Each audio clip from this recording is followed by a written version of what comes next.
கர்மா அப்படிங்கிற ஒரு வெப் சீரிஸை வந்து இந்த வீடியோவில் வந்து நம்ம பிளாட் அண்ட் ஸ்டோரி எக்ஸ்பிளனேஷன் வந்து பண்ணியிருக்கேன். அது வந்து கிட்டத்தட்ட ஒரு 20 நிமிடத்துக்கு மேலே வந்து போயிருக்கு.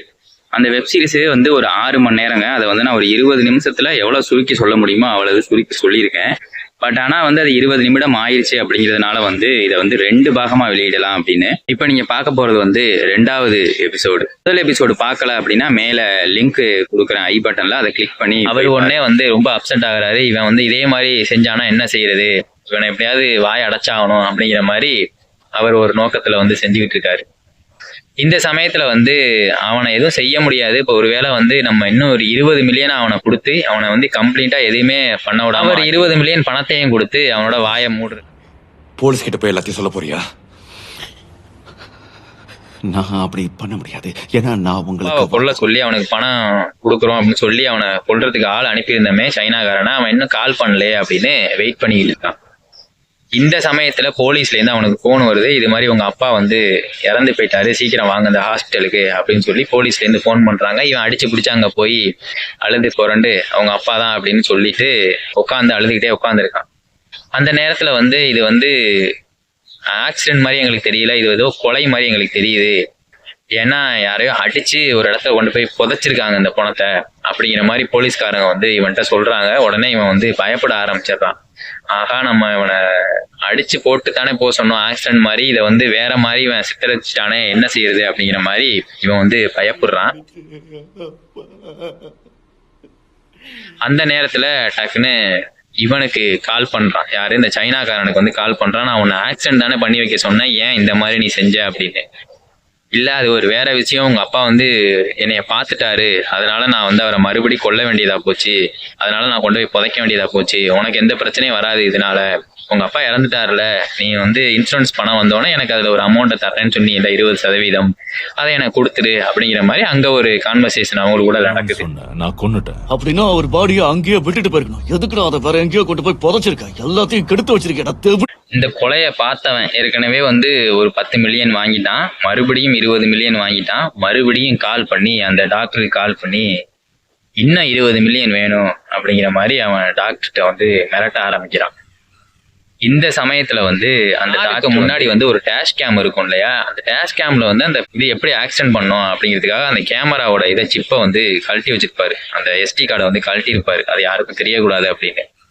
காரை ரிப்பேர் பண்றதுக்கு காரு சர்வீஸ்ல வந்து விட்டுருப்பாரு. அப்ப வந்து மானை அடிச்சு தூக்கிட்டேன், அதனால வந்து கார் கண்ணாடி எல்லாம் உடஞ்சு போயிருக்கு அப்படிங்கிற மாதிரி அவர் வந்து சொல்லியிருப்பாரு. பட் ஆனா வந்து ஃப்ரண்ட்ல அடிபடாம கார் கண்ணாடி மட்டும்தான் உடஞ்சிருக்கும். அதனால வந்து எதுவும் மேலேருந்து வந்து விழுந்த மாதிரில சார் இருக்கு, இது ஒன்றும் அடிப்பட்ட மாதிரி ஒன்றும் தெரியலையே அப்படின்னு அந்த வேலை பார்த்தவர் வந்து சொல்லுவாரு. உடனே அந்த SD கார்டை போட்டு பார்க்கையில தான் அவனுக்கு வந்து தெரியும், மேலேந்து தான் அந்த ஆளை வந்து தூக்கி போட்டிருக்காங்க, ஏற்கனவே செத்து போனவனை தான் நம்மளோட கார்ல வந்து தூக்கி போட்டிருக்காங்க அப்படிங்கிறது. அந்த வளைஞ்சிருந்துச்சு, ஆனா ஃப்ரண்ட் பம்பர்ல அடிபடல. மான் முன்னாடி வந்து மோதிருந்தா கண்டிப்பா பம்பர்ல தான் அடிபட்டிருக்கும். டாக்டருக்கு வந்து அந்த நேரத்துல தான் தெரிய வரும்.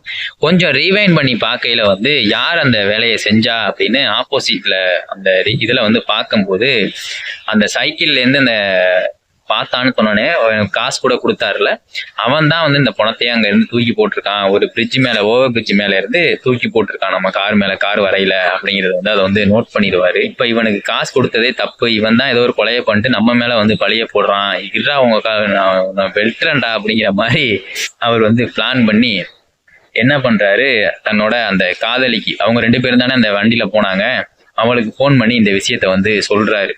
நீ எனக்கு ஏதாவது ஹெல்ப் பண்ணு, நம்ம போலீஸ்க்கு போய் நான் சொல்லலாம் அப்படின்னு முடிவு பண்றேன், நீ எனக்கு ஹெல்ப் பண்ணு, இதை வந்து நீ போலீஸ்கிட்ட சொல்லு அப்படின்னு சொல்றாரு.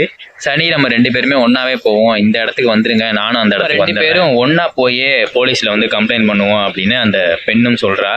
2 பேரும் ஒரு இடத்துக்கு போறாங்க. இவங்க வந்து அவ வந்து அவ கார்ல வர்றா, இவர் டாக்டர் வந்து இவரோட கார்ல வர்றாரு. 2 பேரும் ஒரு இடத்துல போய் நிக்கிறாங்க.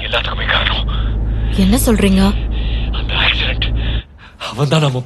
அப்ப வந்து இந்த கார்ல வந்து ஏறு, நம்ம கார்ல போய் போலீஸ்க்கு வந்து கம்ப்ளைண்ட் பண்ணலாம் அப்படின்னு அவர் வந்து கூப்பிடுறாரு. அதுக்கு அந்த பெண் சொல்றா, இந்த காரை பார்த்தாலே எனக்கு பயமா இருக்கு, எந்த கார்லயே போயிடலாம், நம்ம கார்லயே போயிடலாம், என் கார்லயே வாங்க அப்படின்னு சொல்லி அவ கார்ல வந்து அவரை வந்து கூப்பிட்டுக்கிறா. இவங்க 2 பேரும் பேசி நம்ம கார்ல வந்து தூக்கி போட்டிருக்கான், அதுக்காக இல்லாம நம்மள்ட்ட பணம் பறிக்கிறான், அது இல்லாம இப்ப மறுபடியும் என்கிட்ட மறுபடியும் ஒரு 20 மில்லியன் கேட்கறான், மொத்தம் 50 மில்லியன் அவனுக்கு கொடுக்குற மாதிரி ஒரு சுச்சுவேஷன் வந்து உருவாக்குறான் பத்தியா, அவனை நான் போலீஸ்ல போய் சொல்லிடுறேன் அப்படிங்கிற மாதிரி இந்த டாக்டர் வந்து அவள்கிட்ட சொல்லிக்கிட்டு இருக்கிறீங்களே, அந்த காசை கேட்டு மிரட்டினவன் அங்கேருந்து வந்து மயக்க மருந்த பின்னாடி உட்காந்து அவளோட கார் சீட்டுக்கு பின்னாடியே உட்காந்து மயக்க மருந்த அவளோட மூஞ்சில, அந்த டாக்டரோட மூஞ்சில வச்சு மயக்கமடைய வைக்கிறான். ஹலோ டாக்டர் சார், போதும் நிறுத்துறீங்களா? அப்பதான் வந்து நமக்கு ஒரு விஷயம் வந்து ரிவீல் ஆகுது. இவங்க வந்து இந்த மாதிரி ஒரு கும்பல், அதாவது பெரிய பணக்காரனா பார்த்து அவங்க கூட வந்து தொடர்பு ஏற்படுத்திக்கிற மாதிரி சில விஷயங்கள்லாம் செஞ்சு தப்பான தொடர்புல இருந்து அதை வந்து இவன் வீடியோ எடுத்து காசு அவங்கள்ட்ட இருந்து புடுங்குறது அப்படிங்கிற மாதிரி ஒரு விஷயத்த வந்து அவங்க செஞ்சுக்கிட்டு இருக்காங்க 2 பேரும் அப்படிங்கிறத வந்து நமக்கு வந்து ரிவீல் பண்றாங்க. அந்த ஆளு லேட் பண்றான். வந்து என்ன பண்றாங்க, இவனை மயக்கமடைய வச்சுட்டோம், நம்ம சொந்த ஊர் ஒரு கிராமம் இருக்குல்ல, அந்த இடத்துக்கு போய் இவனை புதைச்சிட்டு இவனையும் கொன்னுட்டு நம்ம கிளம்பிடுவோம், 30 மில்லியன் இருக்குல்ல அது போதும், அதுக்கப்புறம் வேற யாராவது நம்ம பாத்துக்கலாம் அப்படின்னு 2 பேரும் பிளான் பண்ணி அங்க போறாங்க. அங்க போறதுக்குள்ளேயுமே இவனுக்கு அந்த டாக்டருக்கு வந்து மயக்கம் தெரிஞ்சிருது. இவங்க 2 பேரும் குழி நோண்டிட்டு இருக்காங்க, அவனை போட்டு புதைச்சிருவோம் அப்படின்னு அந்த இடத்துல நிப்பாட்டி. டாக்டர் என்ன பண்றாரு, அதை பார்த்துட்டு இவருக்கு வந்து கோவம் வருது. இவ வந்து 2 பேரும் பேசிக்கிட்டது வந்து டாக்டர் காதுல வந்து ஆக்சுவலா விழுந்திருக்கும். அரை மயக்கத்துல இருக்கும்போது இவளும் அவங்க 2 பேரும் பேசிக்கிட்டு வந்து டாக்டர் காதுல வந்து விழுந்திருக்கும். அந்த நேரத்துல வந்து இவர் கடுப்பாகி போய் அவர் அந்த காரை வந்து ஸ்டார்ட் பண்ண மாதிரியே தான் இருக்கும், அந்த காரை அழுத்தி அவளை வந்து கொன்னுடுறாரு.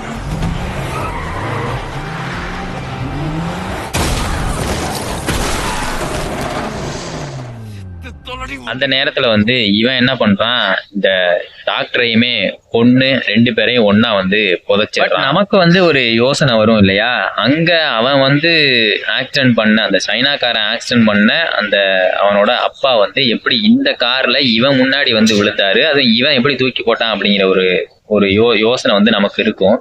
அதை வந்து இந்த 4வது எபிசோட்ல வந்து ரிவீல் பண்ணுவாங்க. என்ன அப்படின்னா, இவனும் அந்த சைனாக்காரனும், அதாவது இவனும் அந்த சைனாக்காரனும் ஏற்கனவே வந்து ஜெயில இருந்திருப்பாங்க. அப்ப வந்து இவங்க 2 பேரும் ஃப்ரெண்ட்ஸ் அப்படிங்கிற மாதிரி காட்டியிருப்பாங்க.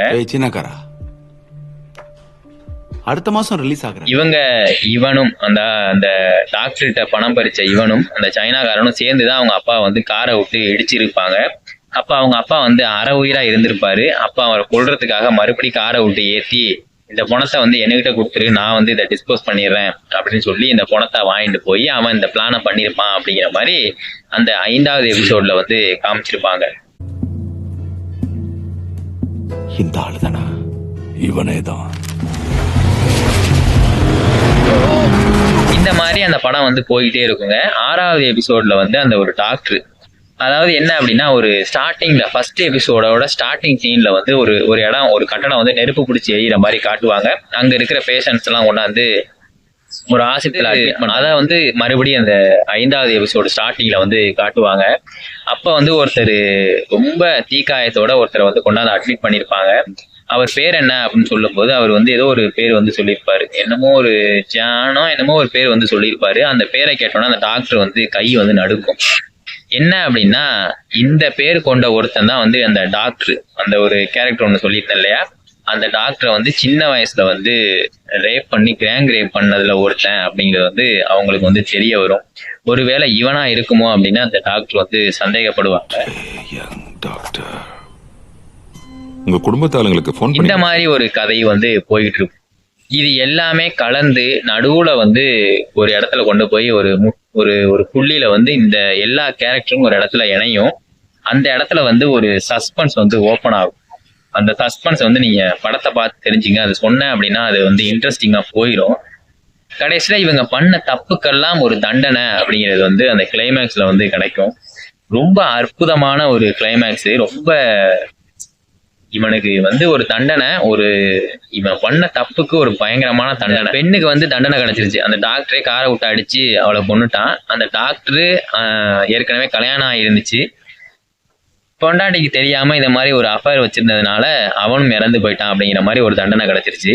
பட் ஆனா இந்த அப்பாவே கொல்ல சொன்னான்ல, இவனுக்கு ஒரு தண்டனை ஒண்ணு இருக்கு.